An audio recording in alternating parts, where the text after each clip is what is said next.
ایران نے سیستان میں 8 پاکستانیوں کے قتل کی شدید مذمت کی ہے۔ ایرانی سفارت خانے کی جانب سے جاری بیان میں واضح کیا گیا کہ 8 پاکستانیوں کے قتل کا واقعہ غیر انسانی اور بزدلانہ فعل ہے، جس کی شدید مذمت کرتے ہیں۔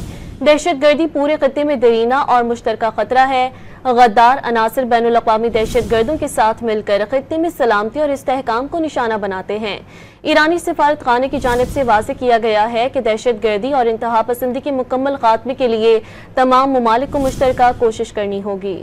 ایران نے سیستان میں 8 پاکستانیوں کے قتل کی شدید مذمت کی ہے۔ ایرانی سفارت خانے کی جانب سے جاری بیان میں واضح کیا گیا کہ 8 پاکستانیوں کے قتل کا واقعہ غیر انسانی اور بزدلانہ فعل ہے، جس کی شدید مذمت کرتے ہیں۔